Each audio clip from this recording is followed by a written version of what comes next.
democracy, which is rule, the people rule, becomes rule of the few, who have convinced everyone else in the lie that they're all participating. And that lie has been exposed in the last several months, and many people see it. And one of the things that happens when you get a rule by aristocrats is you get a big man who can sweep away the inequality and the lack of participation by acting as the people's representative. This is the Friends of History Debating Society. I am Gaius, and Germanicus is here, John Batchelor and Michael Vlahos. We're in Londinium, where we relax with a cup of wine, or maybe two, by the Thames. It is the first day of autumn here, and that means the Thames is a little more turbulent than usual, and the shopping is a little more, let's hurry on home, it's chilly. However, we're touring the 21st century, where there are many decisions to be made in these next weeks about who will be the new emperor of the American Empire, inheriting the Roman Empire. We care about that because we're first century men, and we're very pleased with the empire that our forefathers have put together. Not so pleased we want to be in Rome. That's dangerous. We're here in Londinium, far from Rome, observing Domitian, our emperor, who's troubled. Chiefly, he's the other son of Vespasian, and he's never been adequate in terms of pleasing the Senate, and he will end violently. We'll come to succession later, but we're going to begin now with what you will hear commonplacedly for the rest of the weeks before the Americans choose an emperor, a new emperor. That is the word democracy. Germanicus now and again has mentioned his Greek roots. I have no Greek roots. I am, if anything, more English than Roman. But right now I'm looking very carefully at democracy and finding it without meaning at all in the 21st century. And I look at the 6th century BCE, and I find that democracy there was also without meaning, not attractive, in fact, to the people of Athens, to the aristocracy of Athens, and to one particular man, Pisistratus, who became dictator, tyrant, then exile, then tyrant, dictator, then exile, and finally a man who achieved a great deal of building Athens, the arts, a patron of the arts, redistributing capital, taking on the aristocracy, everything you'd want in an empirical leader. However, he was not leading an empire. He was leading one city-state. Germanicus, a very good evening to you. I listened to the 21st century use the word democracy, and I examined the 6th century BCE, and there's no connection whatsoever. The word in the 21st century is being used cultishly as something to achieve. In the 6th century BCE, it was regarded as not very attractive, given that we're not going to get a lot of baubles out of the king. Pisistratus was a bauble giver. Athens, when it turned to democracy, was nowhere near as much fun for the common people and for building. That's then, and I want to know your thoughts about the word democracy today and then, because I find it meaningless in the 21st century. Did it have weight for them in the 6th century BCE? Good evening, Germanicus. Good evening, Gaius. Democracy is, as we all know, even if we refuse to acknowledge or recognize this fact, it is an American holy word, one of the 2 or 3 holy words, like, along with freedom, perhaps capitalism or the marketplace. I mean, but it is the prime holy word. And a democracy in ancient Greece, as it was understood there, was really trying to address the 3 problems that societies face as they begin to evolve from their origin, their human origin, which of course was the hunter-gatherer society. And as we all know from many, many studies in anthropology and much evidence from such societies that are still with us, is that they were extremely small and usually extended families or clans. They were very equitable, and they were effective in doing what they had to do to survive. And as societies developed, there were the three problems of participation, workability, and scale. So as societies get bigger, it's harder to effectively manage the society and the problems it faces, especially with other societies. And so they're and the scale creates inequality. And there is an increasing, the more complex societies get, the harder it is to manage that society without hierarchy. And hierarchy is, in Greek, means rule by priests. And so you begin to get first big men, and those big men become chiefs, and then they become kings.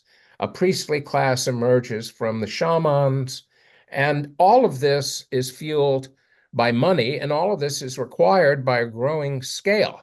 And the question is, and that is the third part that I mentioned, is participation. People need to feel that they're participating in the running of their society. Even the so-called absolute monarchs of early modernity had to keep to all of the medieval institutions which gave people a place. And when the people were deprived of that place, the kings were eventually executed. And so there is always participation in the political sense, but there can't be total participation or things won't work.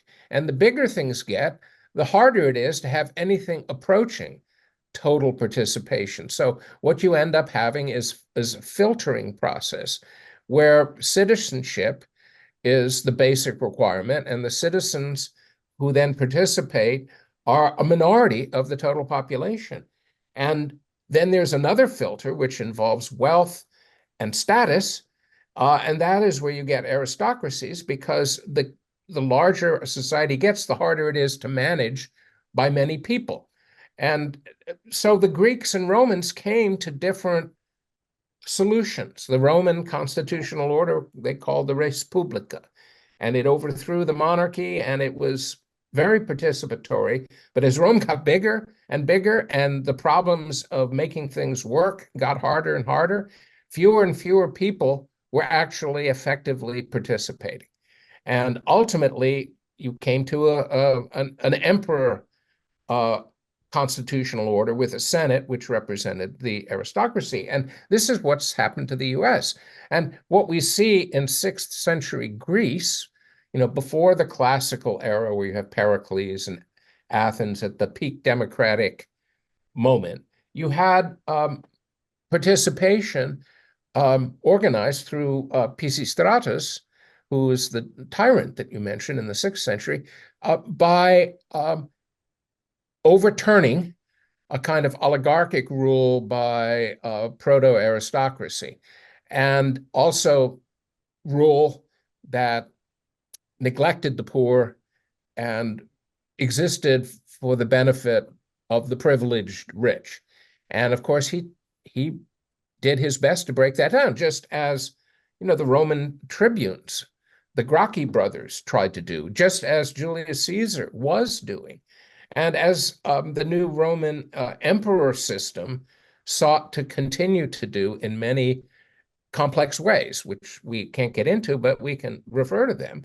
The fact is, every society that gets big gets less participatory. And that is never more true than the biggest of societies, which are empires. And the US is the biggest empire in many ways, not in raw population, but it's huge.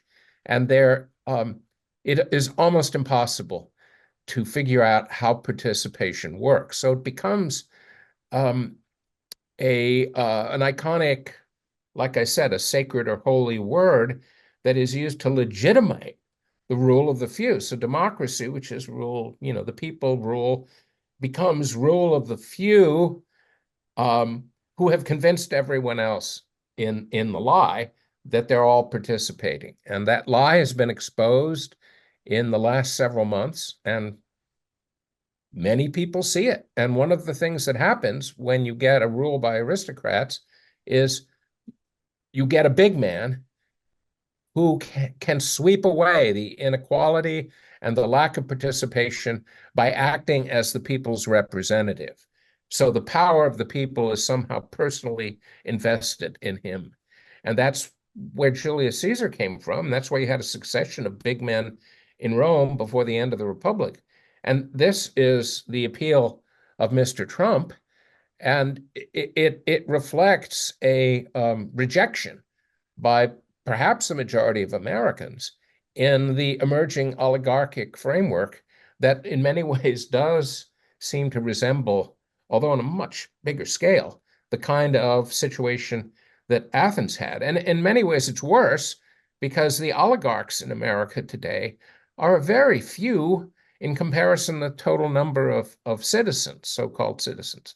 And that only antagonizes and inflates and inflames the anger of people who feel that the system has betrayed them. We're banishing words here because they've lost meaning. One of those words is democracy. We are going to deal with the facts as we see it in the 21st century in this contest for emperor of the American Empire. Germanicus, I summarized the week of the two candidates. No surprises, listless, repetitive, and without originality anywhere. I also mention a witticism from the very sharp writer Peggy Noonan for the Wall Street Journal. She entertains me every Friday. She puts it in a pop fashion. It's empty versus awful. That's the choice given to the American people.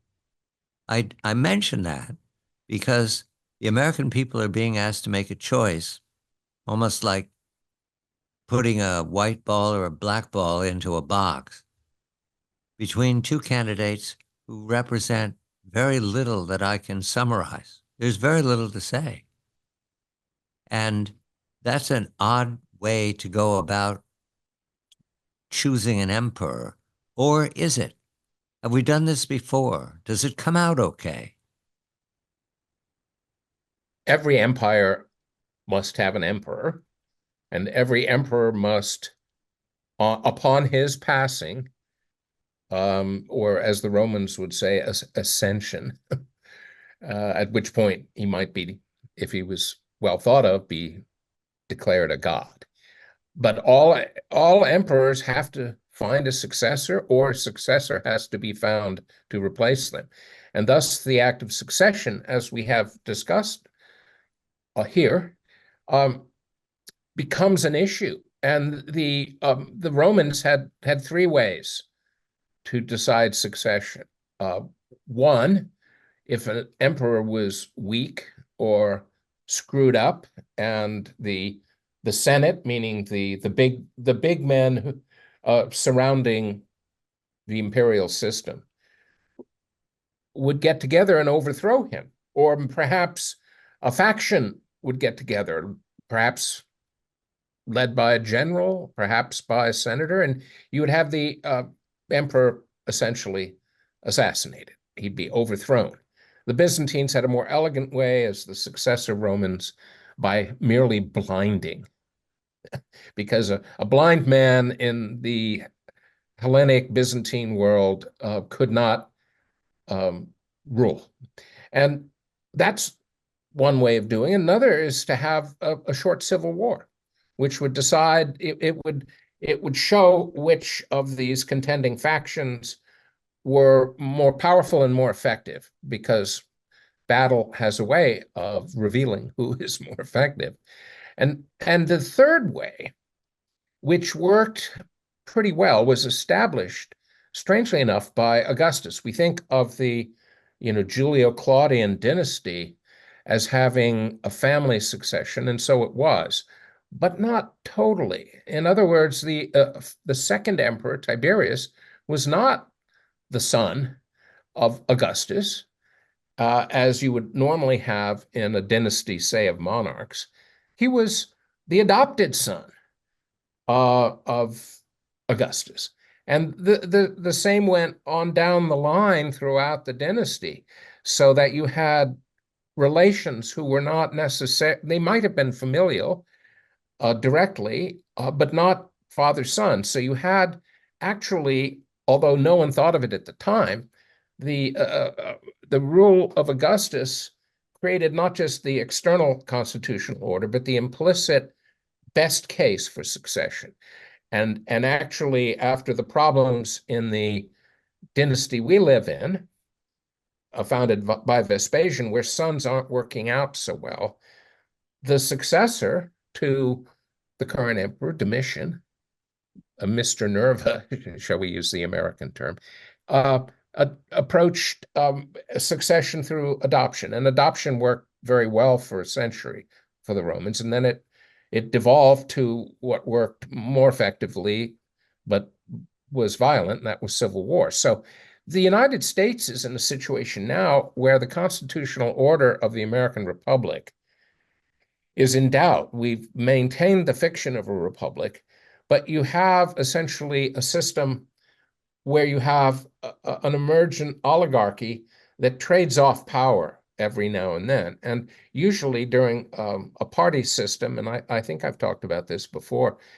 most of the time one party will dominate, and then it will allow a couple terms over a period of usually about 36 years. You'll have an average of 8 years where the subordinate party is in power. And this is true throughout American history, believe it or not. But in the last several elections, and with increasing intensity, that has broken down. And the historical significance of Mr. Trump is that he has identified in his crude and rude way the slow embrittlement of the party system and of the oligarchy. And so now, like Julius Caesar, he's the big man representing the people, or perhaps like a giant form of Pisistratus himself from ancient Greece. He is speaking for the people who feel disenfranchised, left out, left behind. And the oligarchy is kind of coalescing around a candidate who is merely a stand-in or a marker for power. And thus, what you see is a struggle between the Roman imperial system as it came to be, and that was during the period of Julius Caesar, and the oligarchy, which is the Senate, which has no leader, by the way, but merely wants a placeholder. And we're into the second now. We've already had one for the last 4 years. So you have a classic struggle that happens at the end of a republic. And usually when the emperor institution is finally made the centerpiece of the constitutional order, that becomes the future. So now in this election, you have a struggle between oligarchy and imperial rule, where the emperor in his own person represents the will of the people and seeks to do so, by the way, which is why emperors are so often effective. And the result is potentially that we're witnessing the final days of the American Republic, because its constitutional order relies on a kind of an oligarchy that trades off power, which allows for more participation. But that whole system has broken down now. And you can't have emperor versus oligarchy coexist. Therefore, we are witnessing self-aware candidates and their apparatus. They're aware of this, that the reason they have very little to say is because the system is over. It's done. The system they're in. But we can't see it. The people who are running things see parts of it. But what will happen, I believe, is that the two will meld together. In other words, you'll have a reconciliation between the emperor and the Senate, meaning the oligarchy, the aristocracy. And so going forward, the system will look more like more like classical Rome, in the sense that you'll have an emperor and you'll have a senate, and there'll be difficulties, but it won't be the kind of bicameral, two-party system that we've known for a couple hundred years, because So they have the same vision then, which is no vision. They're competing for a post that becomes the servant of the empire, that post. The vision is of a single aristocracy running things, and an emperor that is the titular administrator of the empire and the symbol of the empire, and that's more like Rome. And if you have problems, that means you get a new emperor, and that we know how that goes down. But we're edging into that kind of a system. It's very different from what we have always referred to as the bedrock of American political order, which is the two-party system. That's going down. It makes sense to me why the word democracy is meaningless and why the candidates have nothing to say. This is the end of the articulation of we're building an empire. Well, we've built one, and now we need an emperor to sit there like a lawn design, sort of like I have a lamp on my lawn. That's what the emperor will be. Light my way. No, it's just a lamp. And I see it at night and gives me satisfaction. Germanicus, I've been admiring the Julian Claudian family from Augustus, well, actually from Caesar, because of the way they dispatched their predecessors. Succession. The one I'm now attracted to is Agrippina poisoning Claudius. Actually, she poisoned his mushrooms because he gorged himself on mushrooms. And then allowing her son Nero to become emperor. I think that it was, by the way, she also had to kill off the troublesome Messina, who was Claudius's wife. I think I'm most attracted to Agrippina because she didn't mind that everybody knew what she was doing. And that 2,000 years later, there's a style there that is hard to compete with. The poison she used was from a known poisoner, somebody who was famous and was celebrated afterwards. Never punished, of course, because she was a skill set. She was like a commodity. You hired her, and her poison was never obvious, except for somebody in full health at a dinner would drop dead. You figure, well, and that is not possible in America today. That's style entirely, which might explain why now there have been 2 attempts on a candidate's life, and there's almost no discussion on the forums where they talk about threat to democracy, threat to American republic, threat to our way of life. It's just not a topic. Is that because they've lost the magic of succession? Is that because they don't regard it as real? There is a desire by the first estate to be in complete control, and you can see the efforts being made to exert that control through the proposal of various mechanisms of censorship, which would be put into play if blue wins in November. And at the same time, much of that control is already extant. The mainstream media refuses to address the very issue you just raised, and they've managed to tampen down outcry because there's no free and open debate at the higher traditional level of so-called journalistic discourse, and as a result, there's no real discussion of issues, which is a form of control and a form of premonition a kind of prefiguration of what will happen if blue wins, because blue is the oligarchic party, and it will attempt to create a system that ensures its continuation. And that has been bruited by many of the senatorial leaders, packing the Supreme Court, expanding the number of justices, and doing away with the Electoral College. yes, absolutely. And that's well on the way to happening. And the Electoral College will create a unitary empire. And this is all what we've been talking about. And it's well underway. But the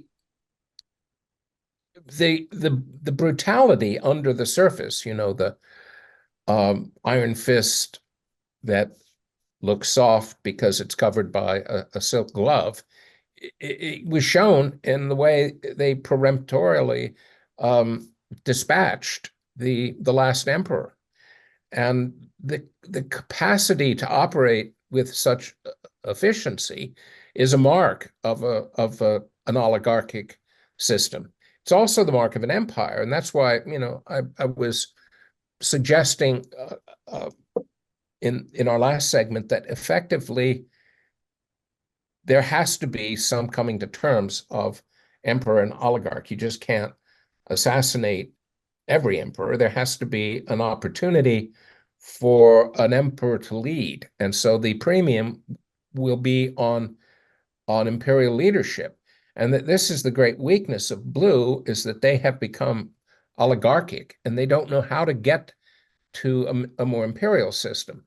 And that's going to be the big problem that will have to be solved. And my sense is that if blue were to win, you would have eventually a strong imperial figure emerge, as FDR did in the 1930s, who set up a dynasty that lasted from 1932, the congressional election, all the way to 1968, and the victory during the Vietnam War, the victory of Richard Nixon. The capacity of an oligarchic system is at some point dependent on being able to choose a strong chief executive. This was true of Venice as well, where you'd have a doge who had to be effective.